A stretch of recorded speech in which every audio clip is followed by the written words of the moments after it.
নিমাই পণ্ডিত বলেছে, না মা, আমি কোনো কথা বলবো না। কিন্তু মা, তুমি বলো তো, যে সাধুর সাথে কথা বলতে পারবো না, তার কারণটা কি? বলেছে, দেখো বড় ছেলে আমার এই সাধু সঙ্গ করে সন্ন্যাস নিয়ে বৈরাগী হয়ে তিনি চলে গেল কোথায়? তখন নিমাই বলেছিল, বহু জনমের থাকে ভাগ্য, বিষয় ছেড়ে হয় বৈরাগ্য। সেই ভাগ্য কি মাগো সকলের বটে? মাগো কবে হবে গো? কবে কৃষ্ণ মোরে দয়া করবে? হেন ভাগ্য কবে হবে? তাই এই বিষয়কে পরিত্যাগ করা তো মুখের কথা নয়। আমরা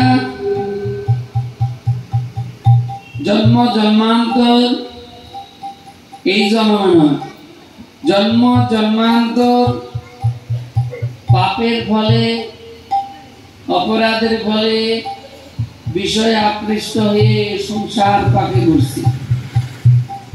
এই সাধু সঙ্গের দ্বারাই জীবের চেতনা জাগে। যদি আমরা সাধু সঙ্গ করতে পারি, সাধুর কৃপা, এই ভাগবত ভক্তি আমাদের হৃদয়ে উদয় হবে। আর এই ভাগবত শ্রবণ করলে ভগবানের কাছে আমরা ফিরে যেতে পারব। ভগবান বললেন, আমি নামের মধ্যে আছি। গতকাল আমরা গিরিরাজ লীলা আস্বাদন করেছিলাম। রাজা পরীক্ষিত প্রশ্ন করেছিল, প্রভু শুনেছি কালীনাগের মাথা ভগবান শ্রীকৃষ্ণ নৃত্য করেছিল, কি এমন পুণ্য করেছিল কালীনাগ যে তার মাথায় ভগবান নৃত্য করেছেন? তখন বললেন, দেখো এই কালীনাগ পূর্ব জন্মে ছিল বিষধর্মী রাজা।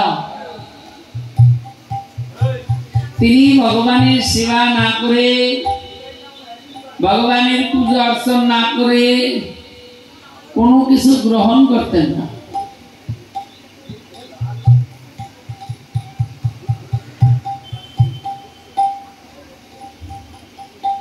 একদিন যে মালিক ফুল দিয়ে যেতেন, ফুল তুলসী পাতা, তিনি দিয়ে যাননি। তাকে সন্ধ্যার সময় ডাকা হলো, তুমি প্রতিদিন ফুল তুলসী পাতা আমাকে সকালবেলা দাও, আমি ঠাকুরের পূজা অর্চন করে তবে আমি কিছু গ্রহণ করি, কিন্তু আজকে দাও নাই, আমি তো এখনো জল গ্রহণ করতে পারিনি।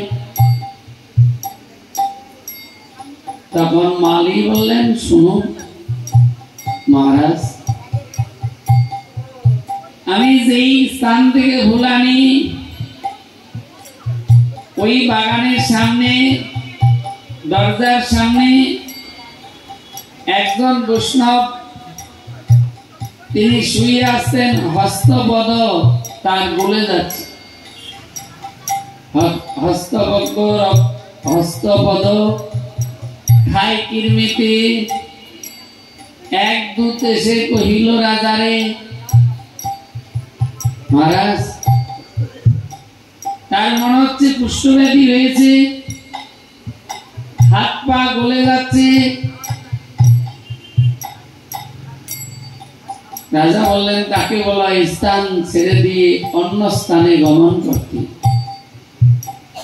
বলে, যা পরিস্থিতি দেখে এসছি, আমার মনে হয় না যে অন্য স্থানে তিনি যেতে পারবেন। তখন বলছে, যদি অন্য স্থানে না যেতে পারেন তাহলে তাকে বলো, আর নাহলে তোমরা তাকে ধরে যেভাবে পারো সেভাবে মাটির মধ্যে বৃক্ষতলায় রেখে আসবে, যে স্থানে কোন রকম জনবসতি নেই।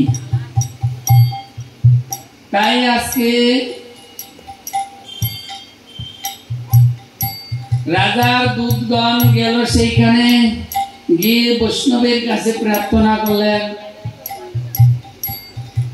হে বৈষ্ণব ঠাকুর, আপনি অন্যত্র গমন করুন। বৈষ্ণব তখন বললেন, শোনো বাবা, আমার পরিস্থিতি তোমরা তো দেখতে পাচ্ছ, আমি কেমন ভাবে কিভাবে অন্য স্থানে গমন করব। আমার হস্তপদ গলিত কর্মেতে, রক্তপুষ খাই কিরমিতে, দেখতে পাচ্ছ হাত পা গলে যাচ্ছে, কিন্তু মুখে কৃষ্ণ নাম আছে।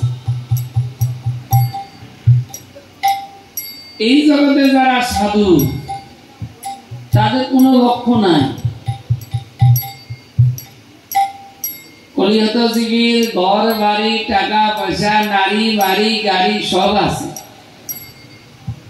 কিন্তু মনের মধ্যে শান্তি নেই, অশান্তিতে হৃদয় ভরা, সমস্যার শেষ নেই। আর যিনি ভগবানের প্রিয় ভক্ত, তিনি সর্বদাই ভগবানের নাম করছেন, তার কোনো লক্ষ্য নাই। এই নাম যার একমাত্র লক্ষ্য, কোটি লক্ষ্য তার উপলক্ষ, সে করে না অন্য লক্ষ্য। ধর্মত্ব মুখ্য কাম, এই নাম যার একমাত্র লক্ষ্য আছে, কোটি লক্ষ্য তার উপলক্ষ। আজকে সাধু হরির নাম করছেন, কৃষ্ণ নাম করছেন, সাধুর হাত পা গলে যাচ্ছে, সেদিকে লক্ষ্য নাই।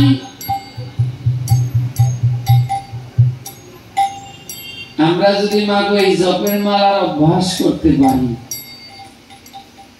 মহাপ্রভু বললেন জগতে যত মন্ত্র আছে এগুলো হলো মন্ত্র, কিন্তু হরে কৃষ্ণ মহামন্ত্র 16 নাম 32 অক্ষর, এই হলো মহামন্ত্র। এর উপরে কোনো মন্ত্র নেই। এই মন্ত্র জপ করতে করতে করতে করতে জীবের দুর্বাসনা চলে যায়, জন্ম জন্মান্তরে পাপ চলে যায়, চেতনা ফিরে আসে। তখন কি করেন? শুদ্ধ বৈষ্ণবের চরণ স্মরণ করেন যে আমি এই দেহকে, এই আত্মাকে কি করে উদ্ধার করব। আমি অনাদিকাল ধরে সংসার পাকে ঘুরছি, কেমন ভাবে কিভাবে আমি ভগবানকে লাভ করব। প্রমাণ এলো বিদেশিরা আজকে আমাদের নবদ্বীপ ধামে এসে তারা কি করছেন? এই হরে কৃষ্ণ নামে মেতে গেলেন, বিভোর হয়ে গেলেন। তারা ভক্তি করে রাখছে কাকে? ভগবান। এই ডাকার জন্য কি হলো? তাদের ঘর, তাদের ঐশ্বর্য, তাদের সম্পত্তি, তাদের কারখানা সব ভুলে গেল। ভুলে গিয়ে তারা এই কৃষ্ণ নামে বিভোর হয়ে গেলেন। তাদেরকে জিজ্ঞাসা করা হয়েছে যে মহাপ্রভু বললো গিয়ে থাকে বনে থাকে হাগুরাঙ্গ বলে ডাকে, নরোত্তম আগে তার সঙ্গ, তো গৃহে বসে হরির নাম করা যায়। তোমরা আজকে এই ধন ঐশ্বর্য পরিত্যাগ করে কেন আজকে এই নবদ্বীপ মায়া করে আজ নামে হরির নামে আছে? হরির নাম তো গৃহে করা যায়। তখন একটা কথাই উত্তরে বললেন, আমরা নাম করে ভগবানকে অনুভব করেছি, আনন্দ অনুভব করেছি, তাই আমাদের কারখানা বাড়িঘর আর ভালো লাগছে না। আমরা হরির নামে মেতে গেলাম। আমরা যেন গৌরের চরণে প্রার্থনা জানাই, আমরা যেন এই হরির নাম করতে পারি এই গৌরের ধামে থেকে। তাই মাগো ভক্তি করে যদি এই নাম করা যায়, ভগবান তার চরণে টেনে নেয়। বিষয় বিষ ছেলে দিয়ে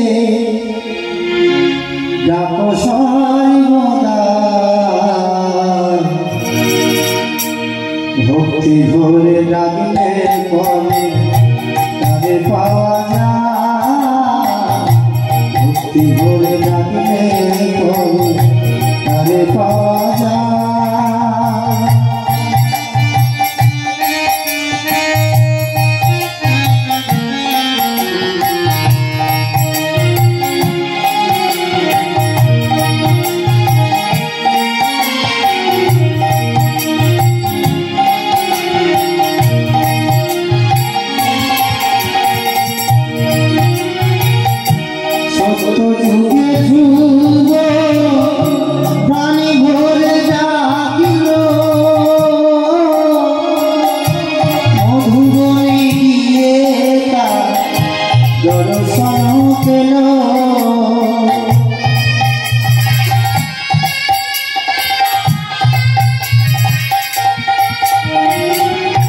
সত্য যুগে ধ্রুব প্রাণ ভরে ডাকিল মধুবনে গিয়ে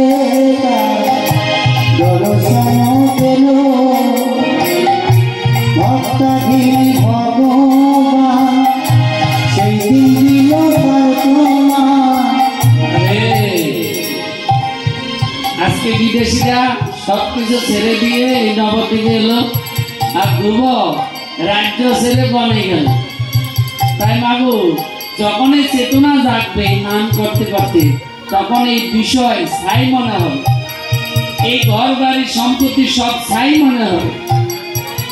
কোথায় গেলে আমি ভগবানকে লাভ করব, সেই চিন্তা মনের মধ্যে সর্বদাই থাকবে। তাই বললেন ভক্তাধীন ভগবান সেই দিন দিল তার প্রমাণ। ও তাই সাধু তোমায় করে প্রণাম, সাধু তোমায় করে প্রণাম। চরণ দানে চায় ভক্তি ভরে ডাকিলে পরে তারে পাওয়া যায়। ভক্তি ভরে ডাকিলে পরে তারে পাওয়া যায়।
ভরে ডাকলে তারে পাওয়া যায়, ভক্তি ভরে ডাকলে তারে পাওয়া যায়। বিষয় বেশি ছেড়ে দিলে, বিষয় বেশি ছেড়ে দিলে ডাকো সর্বদাই, ভক্তি ভরে ডাকলে তারে পাওয়া যায়, ভক্তি ভরে ডাকলে তারে পাওয়া যায়, ভক্তি ভরে ডাকলে তারে পাওয়া যায়।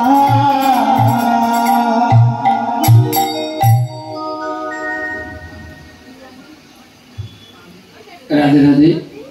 আজকে বিষদর্পী রাজা তিনি আজকে আদেশ করলেন, যিনি আজ বাগানের ফুল বাগানের সামনে আছেন তাকে বলল অন্য স্থানে চলে যেতে।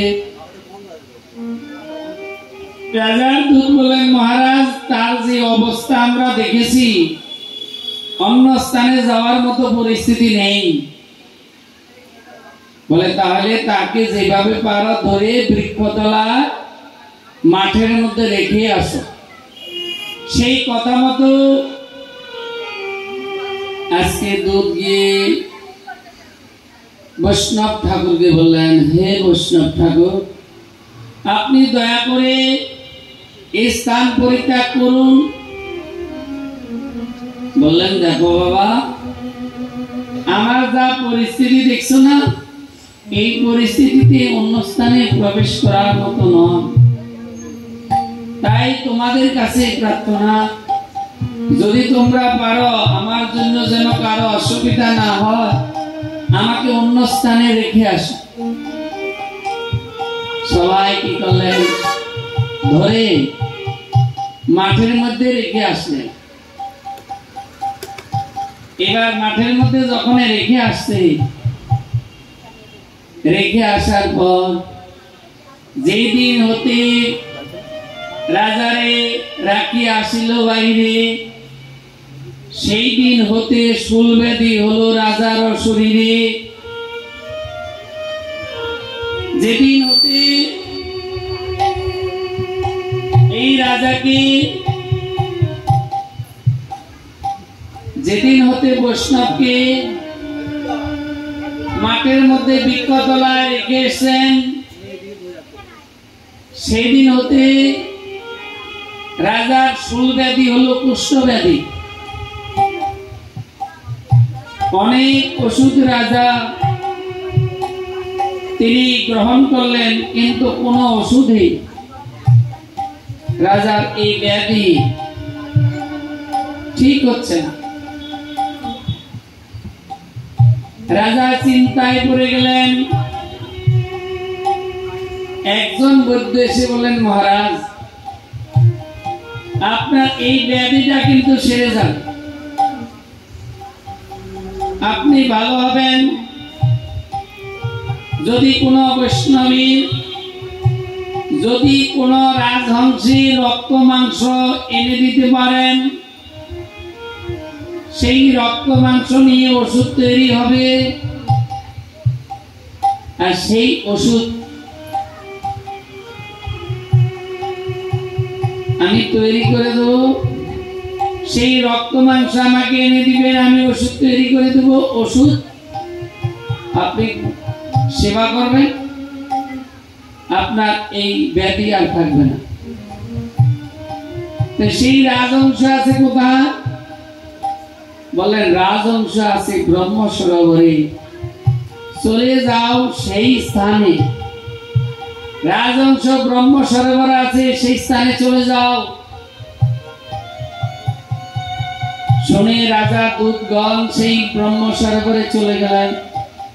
সেই সরোবরে গিয়ে দেখলেন সত্যি এক হংস আর এক হংসী আছে। মনের আনন্দে কি করলেন, সেই হংস আর হংসী ধরবে বলে আমিষ দ্রব্য দিয়ে ভাত পাতিল, সাদরে তাকে ডাকিতে লাগিল। এখন সাধু কি আহার করে, ভক্তের কি আহার, সেটা সাধারণ মানুষ জানে না।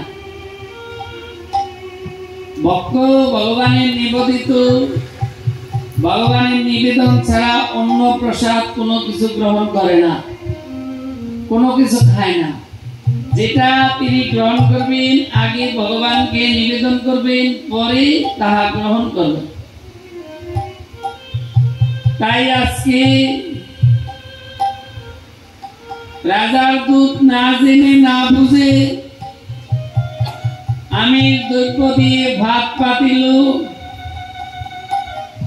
কি করলেন? আমিষ দ্রব্য দিয়ে ভাত পাতিল।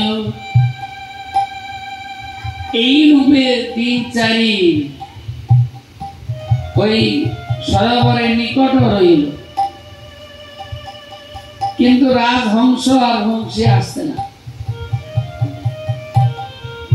রাজহংস আর হংসী না আসাতে রাজার দূত নিকটবর্তী যারা ছিল তাদের কাছে জিজ্ঞাসা করলেন, বলো এই রাজহংস কি আহার করে? বললেন, পদ্মফুলের পাপড়ি তারা খায়, আর কোন যদি বৈষ্ণব প্রসাদ দেয়, বৈষ্ণবের হাতে প্রসাদ গ্রহণ করে, আর অন্য কিছু গ্রহণ করে না। তারা কি করলো, ওই আমিষ দ্রব্য যে ভাত পেতেছিল সেই ভাতটা তুলে নিল। তুলে নিয়ে এইবার মাথা মুন্ডন করে, উদ্ধ তিলক সেবা করে, গলায় মালা দিয়ে একবারে সাধুর পোশাক করে তারা ভগবানের ভোগ সাজিয়ে আনলেন। ভগবানের ভোগ সাজিয়ে এনে এখন রাজহংস আর হংসীকে ডাকছেন, এসো গ্রহণ করো। এই মতো অবস্থায় রাজহংস চিন্তা করলো,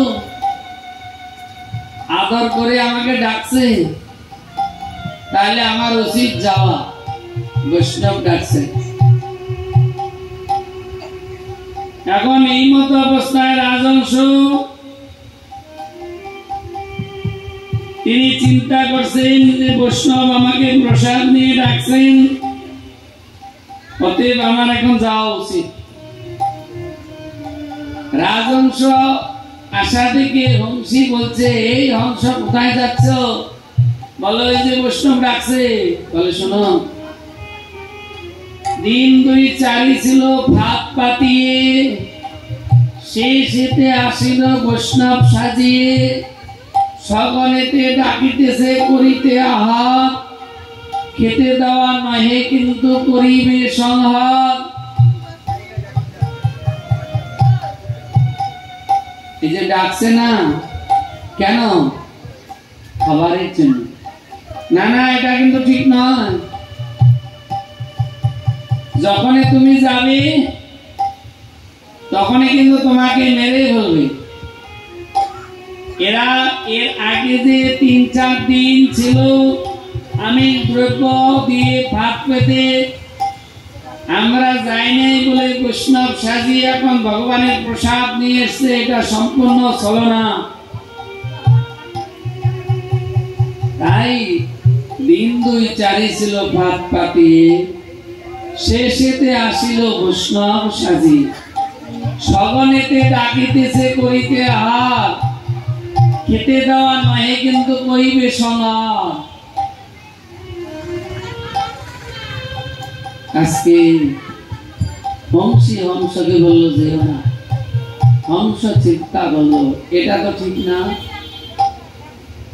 আজকে আমি এখন বললাম যাব না, কিন্তু ওনারা যদি সত্যিকারে বৈষ্ণব হয়, বৈষ্ণবের চরণে যদি হয় অপরাধ, মহা মহা ভজনেতে পড়ে যায় বাদ। তাই তারা আজকে প্রার্থনা করলেন, কি প্রার্থনা করলেন? বিপদে পড়ে গেছে। রাজহংস বংশী বংশী বলছে যেও না, হংস বলছে আমি যাব। রাধাকুণ্ডে সাধুদের মুখে শুনেছি সনাতন গোস্বামী তিনি ভজন করেছিলেন, সন্ধ্যার সময় এই জপ করেছিলেন। এই জপের মাধ্যমে ভগবানের লীলা স্মরণ করতে হয়। আমি জপ করব আর লীলা স্মরণ করব।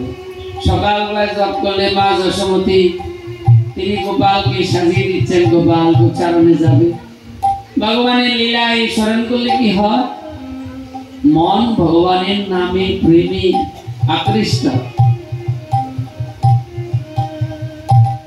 সনাতন গোস্বামী তিনি জপ করছেন, জপ করতে করতে দেখলেন যে রাধারানী কৃষ্ণকে বললেন, হে বন্ধু, ওই যে এত সুন্দর একটা ফুল, পদ্ম ফুল দেখা যাচ্ছে, এই ফুলটা আমাকে এনে দাও। কৃষ্ণ বললেন, হে রাধে তুমি এটা নিয়ে আসো। বলে আমি তো নাগাল পাবো না, কি করে আনবো? তখন বলছে শোনো, আমার কাঁধে চাবো, কাঁধে ছেড়ে ওই ডালা ধরে ফুলটা নাও। এইবার রাধারানী কৃষ্ণের কাঁধে ছেড়ে যখন ডালা ধরলো, কৃষ্ণ পিছন থেকে সরে গেল, নিচ থেকে সরে গেল। রাধারানী এখন দুলছে, আর সনাতন গোস্বামী ওই লীলা দর্শন করছে আর হাসছে। এর মধ্যে দিয়ে অষ্টবক রমণী গিয়েছে সনাতন গোস্বামীকে দর্শন করতে। কেন? সনাতন গোস্বামী মন্ত্রী ছিল, এই মন্ত্রিত্ব পরিত্যাগ করে বৃন্দাবনে গিয়ে ছেঁড়া কাটা মাথা নেড়া থাকে উপবাস, এক এক বৃক্ষতলা এক এক দিন করিলেন বাস। কি বৈরাগ্য! যাই আমি একবার সেই সাধুকে দর্শন করি।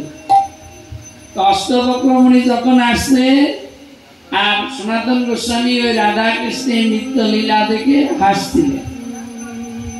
এখন অষ্টবক রমণী চিন্তা করলো তার অঙ্গে 8 রকমের ব্যাগ আছে। অষ্টবক রমণী চিন্তা করলো আমাকে দেখে উনি হাসছে, না না এখানে থাকবেই না, উনি চলে গেলেন। পরের দিন সনাতন গোস্বামী যখনই ওই জপে বসেছেন, ভজনে বসেছেন, এখন ওই কৃষ্ণের লীলা আর দর্শন করছেন। চিন্তা করলো আমি হয়তো কোনো অপরাধ করেছি, অপরাধের ফলে আজকে আমার দর্শন হচ্ছে না। তাহলে কি করতে হবে? সাধু সেবা দিতে হবে। সাধু সেবা আমার দিতে হবে।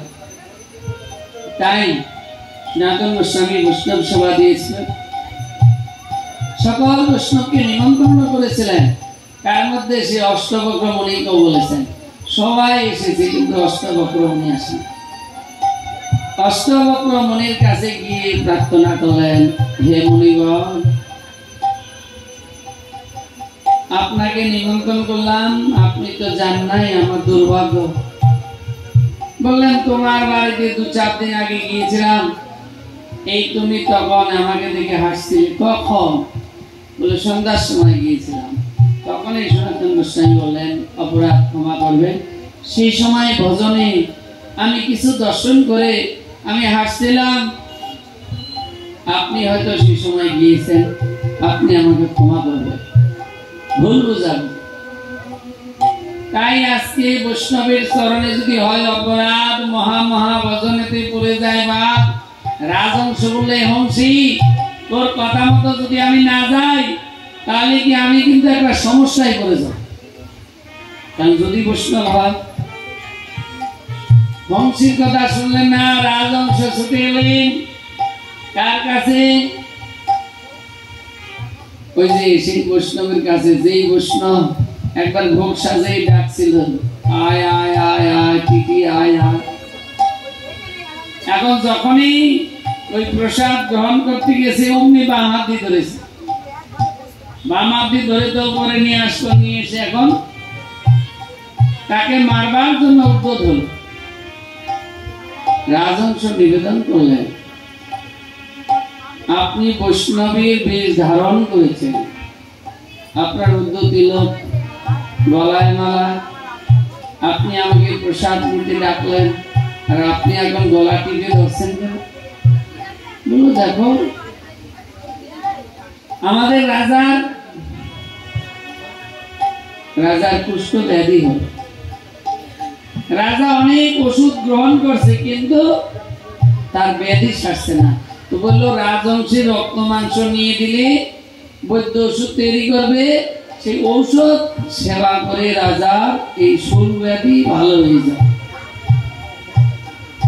এই মতো অবস্থান রাজবংশ বলছে শোনো ভাই, তুমি এক কাজ করো, আমাকে নিয়ে না ওইখানে দিয়ে আসো। কার কাছে? রাজার কাছে। এবার রাজার কাছে দিয়ে এসে রাজা যখন আবার কাটতে উদ্যত হলো তখন কি করলেন? রাজাকে তখন বলছে শোনো মহারাজ, একটা কথা বলছি, তুমি যে আমাকে আজকে কাটতে উদ্যত হলে, তুমি মনুষ্যের মধ্যে না রাজা। মনুষ্যের মধ্যে তুমি হলে রাজা, রাজা হলো আমাদের পিতামাতা। আজকে আমাকে কাটবে কেন, হত্যা করবে কেন? আমি কি অপরাধ করেছি? আমি তো তোমার সন্তান। তখন বলছে তোমাকে কেটে রক্ত মাংস নেব, সেই রক্ত মাংস বৈদ্য ওষুধ তৈরি করে দিবে, সেই ওষুধ সেবা করে ওষুধ গ্রহণ করে আমার শূল ব্যাধি দূর হয়, আমি ভালো হয়ে যাব। বলে শুনুন, আপনার এই রক্ত মাংস দিয়ে ওষুধের তৈরি করে ওষুধ তৈরি করে দিলে আপনি ভালো হবেন না। আপনি যদি ভালো চান তাহলে আপনি এক কাজ করুন, কোন বৈষ্ণবের শরণামৃত আপনি যদি গ্রহণ করতে পারেন আপনার এই ব্যাধি দূর হবে। আপনি আমাকে বন্দী করে রাখুন। বৈষ্ণবের শরণামৃত বাবু কোথায়? এখন সারা দেশে ঘুরছে বৈষ্ণবকে। এই সত্য যুগের কথা, আত্মজ্ঞান অন্ধকূপে ঘর বাড়ি ছাড়ি, বনে গিয়ে জীবা ভজে একমাত্র শ্রীহরি, জগতের মধ্যে তারে সাধু আমি মানি, আর সব অসাধু এই আমি জানি, প্রহ্লাদ মহারাজ বলেছিলেন। কিন্তু আমাদের মহাপ্রভুর প্রিয় ভক্ত বলেছিলেন, গৃহে থাকে বনে থাকে, হা গুরাঙ্গ বলে ডাকে, নরোত্তম মাগে তার সঙ্গ। যেখানে থাকো ভগবানকে ডাকো, ভগবানকে লাভ করবে। আর এটা সত্য যুগের কথা। যিনি ঘর বাড়ি পরিত্যাগ করে বনে গিয়ে ভজন করেন তিনি হলো সাধু। এটা প্রহ্লাদ মহারাজ বলেছিলেন। তো দেখছে দূতেরা চারিদিকে ঘুরে বেড়াইলো, কোনো কেউ হরির নাম করছে না, যে যার মতো সংসার কাছে ব্যস্ত। তাদের কপালে একজনও সাধু আসে, তাই তারা চিন্তায় পড়ে গেল। তারা আজকে মহারাজের কাছে এসে বললেন, মহারাজ কোথায় সাধু, কোথায় সাধু আমরা পাইনি। রাজবংশ বলছে সাধু আছে, সাধুর কৃপা আছে বলে আমরা ভালো আছি। কোন কোন জায়গায় 10 তলা ভেঙে পড়ে যায়, কোন কোন জায়গায় পাহাড় পর্বত ভেঙে পড়ে যায়, ব্রিজ ভেঙে পড়ে যায়, কিন্তু এখন আমরা ভালো আছি। কালকে কি হবে সেটা জানি না, এটা সাধুর কৃপা। নাহলে আজকে আমার মতো কলিহত জীবের মধ্যে শখ চাতুরি হৃদয় ভরা, শখ চাতুরিতে হৃদয় ভরা। যারা সাধু তাদের মুখে কি হরির নাম, কৃষ্ণ নাম। তারা প্রত্যেকটা জীবকে ভালোবাসেন। মহাপ্রভু বললেন, ভারত ভূমিতে জন্ম হইয়াছে যার, নিজের জন্ম সার্থক কর পরোপকার। এই ভারত ভূমিতে যার জন্ম হয়েছে, নিজের জন্ম সার্থক করো, অন্যের উপকার করো। তাই আজকে রাজবংশ বললেন সাধু আছে, সাধুর কৃপা আছে বলে আমরা ভালো আছি। তুমি এক কাজ করো, সাধুর শরণামৃত খুঁজে নিয়ে আসো। বললেন, দূতেরা বললেন, সাধু আমরা কোথাও দেখতে পাইনি। বলে আছে। বলে একজন আছে, সে ওই যে আমরা বৃক্ষতলায় তাকে রেখে দিয়ে এসছি, সেই বৃক্ষতলায় বসে বসে তিনি বৃক্ষতলায় বসে জপ করছেন, তার হাত পা গলে যাচ্ছে। বললেন তাতে কি আছে, তিনি সাধু তো, তার চরণামৃত নিয়ে আস। তখন কি করলেন, এই তার চরণামৃত নিয়ে আসলেন। এখন চরণামৃতের মধ্যে রক্ত আর পুজ আর কিছু না। চরণামৃত বলতে রক্ত আর পুজ। এই মতো অবস্থায় রাজা দেখে চিন্তাই করে গেলেন, এই রক্ত পুজ আমি কি করে গ্রহণ করব?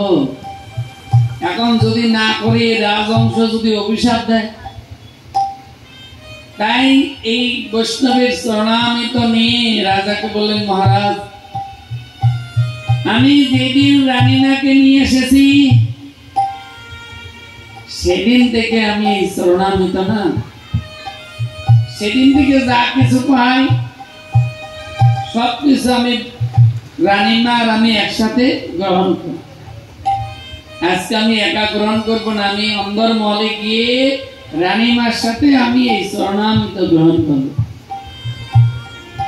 এই বলে ভিতরে চলে গেল। ভিতরে গিয়ে রানীমাকে বললেন, রানীমা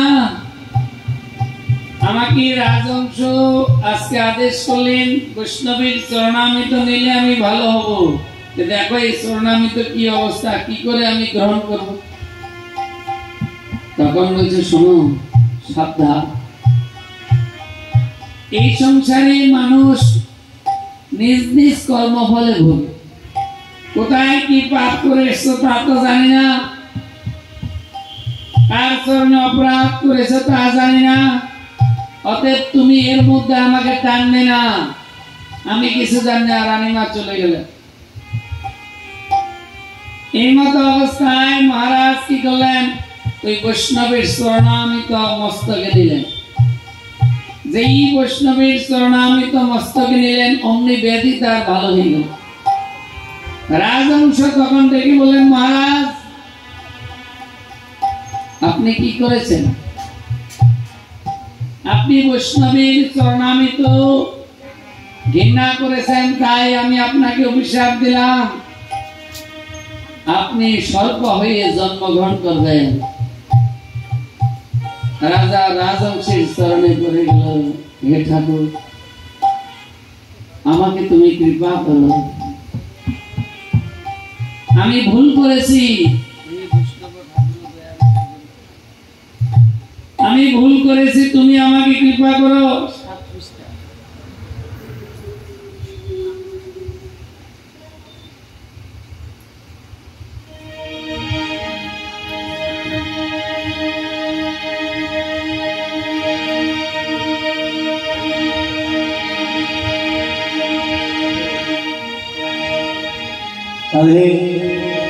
ওহে বৈষ্ণব